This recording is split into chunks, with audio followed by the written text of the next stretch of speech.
τες μυροφόρης γυναίξη παρά το μνήμα επίστας ο άγγελος εγώ.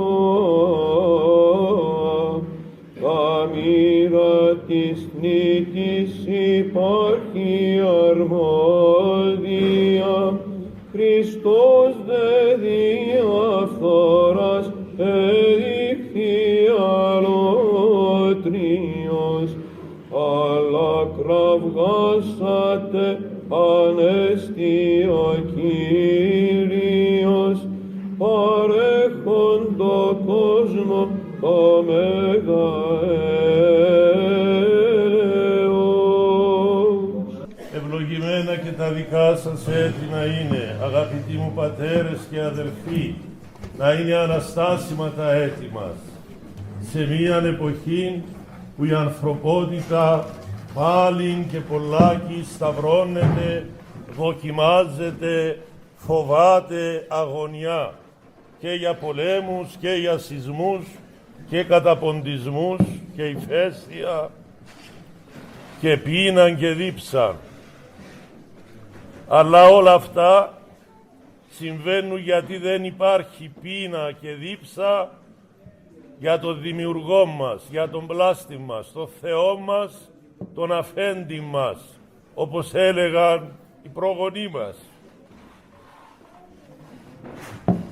Σήμερα εορτάζουν αυτές που τον επίστευσαν, αυτές που τον εδόξασαν ως Κύριον της δόξης, ως Κύριον της ζωής και νικητήν του θανάτου, αυτές που εγνώριζαν ότι αυτός που κυδεύεται και μπαίνει μέσα, ανεβαίνει στο σταυρό πρώτα και ύστερα μπαίνει μέσα στον τάφον, είναι ο αθάνατος Θεός. Το πιστεύουμε αυτόν. Για να είμαστε εδώ, μια πίστη έχουμε. Άλλος λίγον, άλλος πολύ. Πόσον ο Θεός ξέρει. Αλλά να πιστεύουμε ότι ο Ιησούς Χριστός είναι ο τέλειος Θεός και ο τέλειος άνθρωπος. Ο νικητής του θανάτου, ο νικητής της αμαρτίας μας, ο νικητής του διαβόλου. Αυτόν επίστευσεν πρώτα και κύρια και πάνω από όλους η πρώτη μυροφόρα, η Κυρία μας Θεοτόκος και μητέρα αυτού η Μαριάμ, η κόρη του Ιωακήμ και της Άννας, η πρώτη μυροφόρα που αξιώθηκε πρώτη να δει την Ανάσταση εν πλήρη δόξη και με πλήρη όραση. Το λέει και ο ψαλμός. Αλλά σήμερα εορτάζουν και άλλες γυναίκες και άντρες, μυροφόρες γυναίκες, όπως η Αγία Μαρία η Μαγδαληνή, που πριν είχε 7 δαιμόνια και την εθεράπευσε ο Κύριος από τα Μάγδαλα, ένα χωριουδάκι δίπλα από τη λίμνη της Γαλιλαίας. Γι' αυτόν και ονομάζεται Μαγδαληνή, επειδή κατάγεται από τα Μάγδαλα. Άλλες 2 μυροφόρες, πολύ γνωστές σε όλους μας, οι αδελφές του Αγίου Λαζάρου, η Μάρθα και η Μαρία. Μάλιστα η Μάρθα, η οποία φαίνεται ήταν δυναμικός χαρακτήρας και εξωστρεφής, εν αντιθέσει με τη Μαρία που ήταν πιο εσωστρεφής και προσευχητικός χαρακτήρας, όταν συναντήθηκε με τον Χριστόν, όταν επέθανε ο αδελφός της, ο Λάζαρος, εγύρισε και του είπε και με λίγο θράσος, «Κύριε», του είπε, «αν ήσουν εδώ, δεν θα πέθανε ο αδελφός μου». Και γυρνάει ο Χριστός και της λέει, μιας γυναίκας τώρα, απλής του λαού, «Πιστεύεις», της λέει, «ότι εγώ είμαι η ζωή και η Ανάσταση. Πιστεύω, Κύριε, του λέει, ότι εσύ είσαι ο Υιός του Θεού του Ζώντος. Ακούτε η ομολογία που έκαμε, φώτιση που είχε η Αγία Μυροφόρος Μάρθα. Από τις πρώτες, πριν ακόμα και αυτός ο Απόστολος Πέτρος ομολογήσει τέλειων Θεών και τέλειων άνθρωπων, τον πρόλαβε μια γυναίκα, η αδελφή του Αγίου Λαζάρου, η Μάρθα, και ύστερα και η Μαρία. Άλλες μυροφόρες, να τις μνημονεύσουμε όσες θυμηθούμε, είναι πολλές. Δεν ονομάζονται όλες μέσα στα Ευαγγέλια. Ενδεικτικά μερικές. Είναι η Σαλόμη. Σαλόμη πρέπει να ήταν η γυναίκα του Ζεβεδαίου, δηλαδή η μάνα του Αγίου Ιωάννη του Θεολόγου και του Ιακώβου. Κορυφαίοι μαθητές και οι δύο οι Ιούδες της.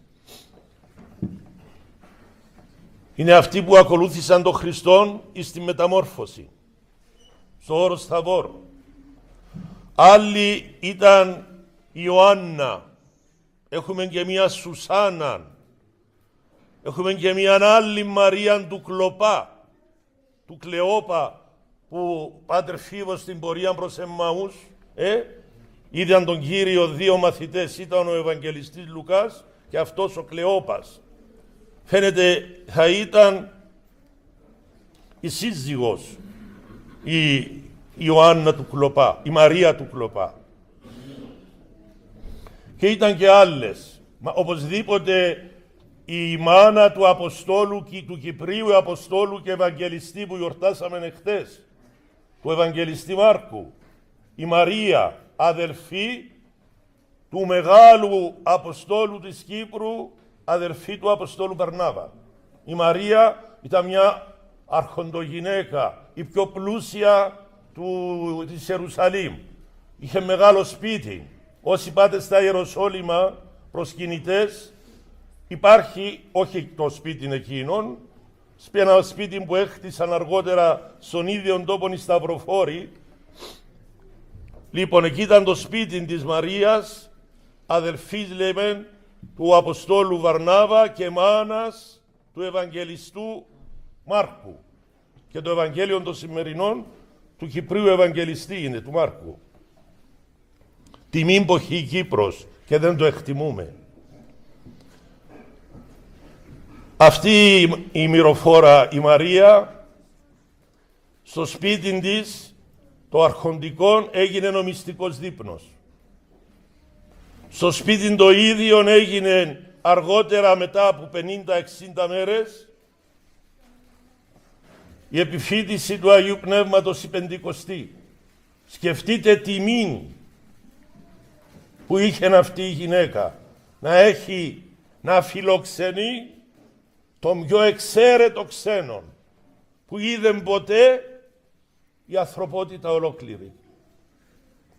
Τον Υιόν του Θεού του Ζώντος, το δεύτερο πρόσωπο της Αγίας Τριάδας, και όλους αυτούς που τον επίστευσαν, τους μαθητές του, τις μυροφόρες γυναίκες που τον ακολούθησαν, λέει, από τη Γαλιλαία και ήρθαν να συμπαρασταθούν στην Παναγία όταν άκουσαν ότι αυτός ο οποίος ανάστησε νεκρούς, ίασεν παράλυτους και λεπρούς, οι ομόφυλοι του, οι πατριώτες του, τον κατηγορούν και τον σταυρώνουν ως κακούργον μετά των κακούργων.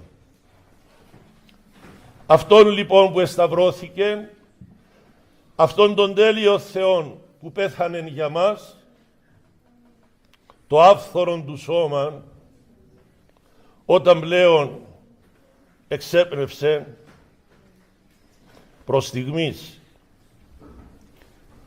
επήγε, λέει, ένας ευσχήμων βουλευτής.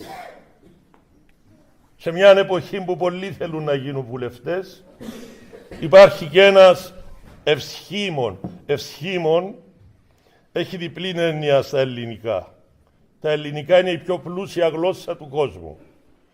και έτσι, επειδή είναι πλούσια, έχει και πολλές δυνατότητες ερμηνείας.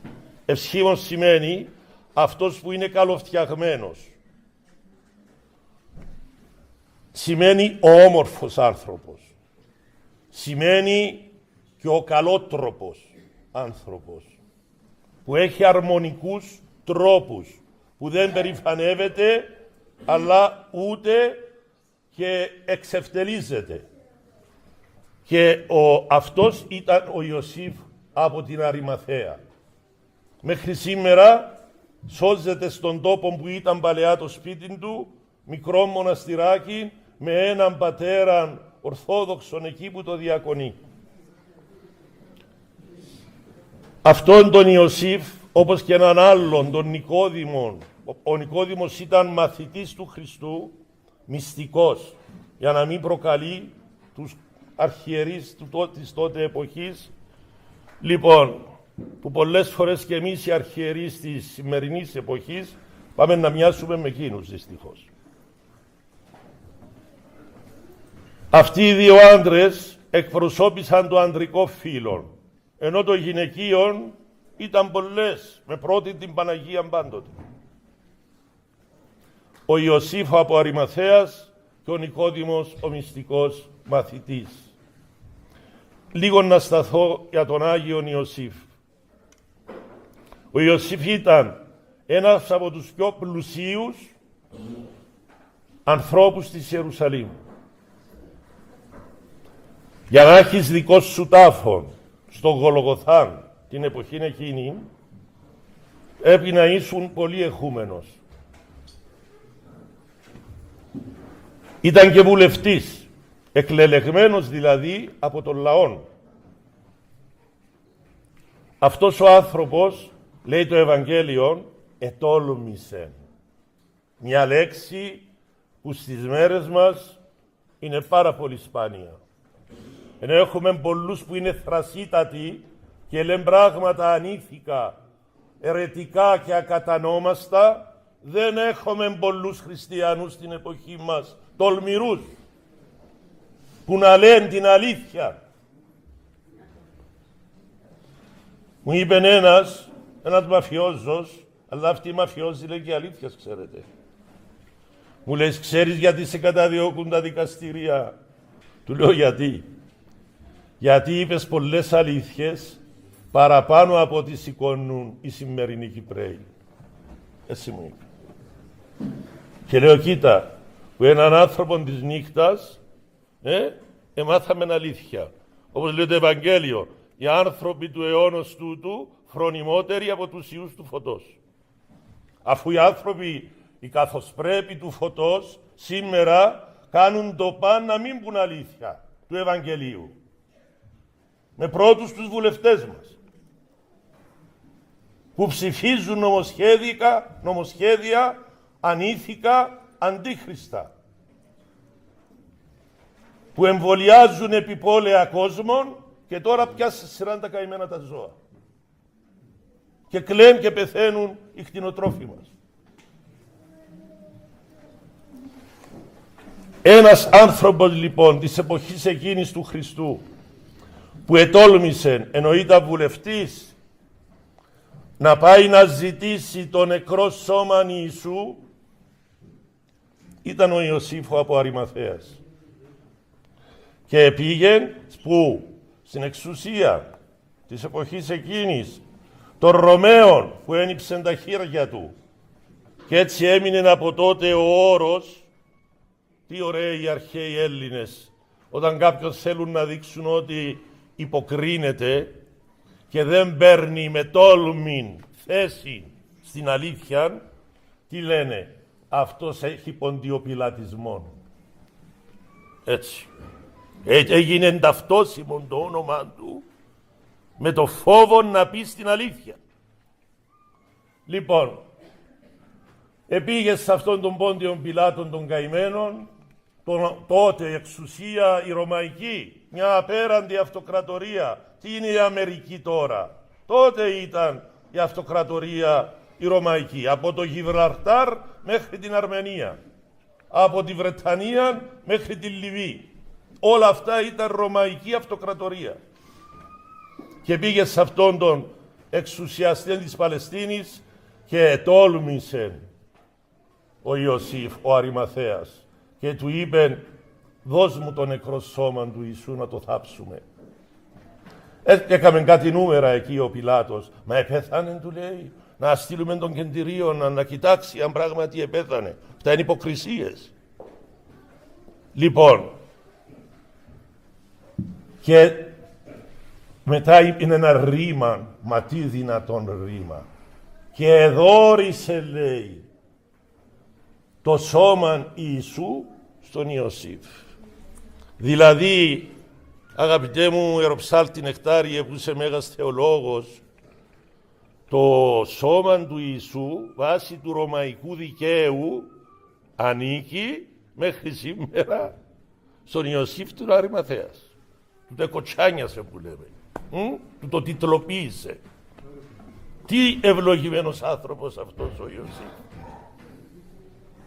Και πήγε, λέει, αφού είχε πλέον δικαιώματα πάνω στο νεκρό σώμα, με βούλαν από το κράτος των Ρωμαϊκών, επήγε, λέει, μαζί με τον μαθητή αυτών των μυστικών των Νικόδημων και με όλες αυτές τις γυναίκες, τις μυροφόρες, και κατέβασαν από το σταυρόν το νεκρό σώμα του Ιησού. Ποιος αγκάλιασε αυτόν το σώμα? Ο Ιωσήφ. Ποιος το εφίλησε αυτόν το νεκρό σώμα? Ο Ιωσήφ. Ποιος το ενταφίασε με λευκό σενδόνι, ολοκάθαρο? Ο Ιωσήφ. Σε ποιου τον τάφον εμπήκε να το θεανθρώπινο σώμα? Στον τάφον που προόριζε ο Ιωσήφ για τον εαυτόν του. Ακόμα και τον τάφον τον έδωσε. Δικός σου, Θεέ μου, ο τάφος μου, για να γίνει το δικό σου αεροδρόμιο, από το οποίο θα αναστηθείς σε 3 ημέρες. Τα πίστευε αυτά, τα ήξερε αυτά από τις προφητείες του ιδίου του Κυρίου, αλλά και των προφητών, των παλαιών, ότι τη 3η ημέρα θα αναστηθεί. Αλλά έλα που δεν πίστευαν όλοι, ακόμη και οι μαθητές του Χριστού που είδαν τόσα θαύματα, ήταν ολιγόπιστοι. Μέχρι που ήρθε το Πνεύμα του Άγιον στην Πεντηκοστή και τους εμέθησε από τη σοφία του, από τη φώτισή του, από τη χάρη του, και έγιναν κι αυτοί τολμηροί σαν τις μυροφόρες, σαν τον Ιωσήφ, σαν τον Νικόδημο. Αυτά είναι για μας πολύ δυνατά μηνύματα. Αν θέλουμε τον Χριστόν να τον αγαπήσουμε σε αυτά τα λίγα χρόνια που μας έδωσε να ζήσουμε πάνω στη γη. Μα και 100 να ζήσω είναι λίγα. Μπροστά στην αιωνιότητα που περιμένει την ψυχή μου, ακόμη και το σώμα μου, μετά τη Δευτέρα Παρουσία. Είναι τα χρόνια τα οποία είναι η ευκαιρία να γνωρίσω, να αγαπήσω αυτόν τον μεγάλον ξένον που λέγεται Χριστός και προκαλεί την κάθε εποχή να το γνωρίσουμε, να τον αγαπήσουμε. Γιατί εκτός του ότι είναι ο πλάστης μας, ο δημιουργός μας, είναι αυτός που μας δίνει ζωή. Άμα θέλει τώρα, όπως θα ανεβαίνω στο σπίτι εδώ του Στέλιου για να πιω έναν καφέ, μπορεί εγώ να πεθάνω εκεί. Ποιος θα μου πάρει τη ζωή? Αυτός που μου την έδωσε, ο Χριστός. Άρα είναι πολύ σημαντικό. Μας συμφέρει, να το πω έτσι καθημερινά, μας συμφέρει να έχουμε καλή σχέση μαζί του. Αυτός ορίζει τη ζωή μας στην επίγειο. Αυτός θα μας δώσει ουράνιον αιώνιον ζωή. Τι λες συνεχώς οι ψάλτες μας? Τώρα, Αναστάς ο Ιησούς από του τάφου καθώς προείπεν, έδωκεν ημίν. Τι έδωκε? Αιώνιο ζωή και μέγα έλεος. Μέγα έλεος σημαίνει να συγχωρηθούν οι αμαρτίες μας. Ούτε καν να τις θυμούμε. Να μην έχω ενοχές. Μα είναι πολύ μεγάλο πράγμα. έρχονται συνεχώς και εξομολογούνται. Ιδιαιτέρως νέοι τώρα. Στην Αμερική βαφτίζονται συνεχώς νέοι, Αμερικάνοι, από καθολικοί, από Εβραίοι, από άθεοι. Το ίδιο στην Τουρκία, Τούρκοι βαφτίζονται συνεχώς. Γιατί δεν βρίσκουν αιώνια ζωή στη δική τους πίστη. Δεν βρίσκουν έλεος, συγχώρεση για τις αμαρτίες τους. Και μόλις ξομολογηθούν, βαφτιστούν, κοινωνήσουν, να τώρα κοινωνήσατε. Δόξα σε ο Θεός οι περισσότεροι. Τι έλεγε ο παπάς? Σώμα και αίμα Χριστού, τον το σώμα δηλαδή, που πήρε ο Ιωσήφ, ο Αримαθέας, εις άφεση αμαρτιών, να τις ενοχές που σβήνονται. Και ζωή είναι αιώνια. Αυτά να τα έχουμε υπόψη, αγαπητοί μου. Αυτή είναι η πίστη μας. Και τώρα που έρχονται εκλογές, να ψηφίσουμε ανθρώπους που έχουν την πίστη μας. Όχι την πίστη της Ευρώπης. Η Ευρώπη και όσοι την εκπροσωπούν σε όλη την Ευρώπη είναι πολιτισμός του θανάτου. Το απέδειξαν αυτό και το απεδεικνύει καθημερινά, ακόμη και στα ζώα. Τώρα θα πιάσουν όπου και να σε σειρά και τα δέντρα μας. Δεν θα προλάβουν. Έχει σχέδιο ο Θεός με τον παγκόσμιο πόλεμο που ξεκίνησε και θα απλωθεί σε όλον τον κόσμο. Λοιπόν, και έτσι θα αναχαιτήσει τα σχέδιά τους να μειώσουν τον ανθρώπινο πληθυσμό άκουσον στο 1 δισεκατομμύριο. Δηλαδή έχουν σκοπό να σκοτώσουν με διάφορους τρόπους. Με ραδιενέργειες, με εμβόλια, λοιπόν με σεισμούς που προκαλούν οι ίδιοι, με πείνα, με πολέμους, 7 δισεκατομμύρια κόσμο. Λοιπόν, και ο Θεός έχει το σχέδιο. Αλλά και εμείς να έχουμε Θεό. Να έχουμε Θεό. Έλεγε σε έναν άνθρωπο πριν πόσα χρόνια, πριν 10 χρόνια, ζει ο άνθρωπος του, τόσο αγιασμένος, τον ξέρω καλά και με βοηθά. Και για να λέω αυτά που λέω και να έχω αυτήν την τόλμη, είναι αυτοί οι άνθρωποι που με βοηθούν. Δεν είναι από μόνος μου. Και του έλεγε ο ίδιος ο Χριστός, πρέπει, Πάτερ μου, του είπε, να ξανασυστηθώ στους ανθρώπους. Δεν μιλάτε εσείς οι χειροτονημένοι από μένα τη διδασκαλία μου. Πολύ λίγοι τι λένε, του είπε.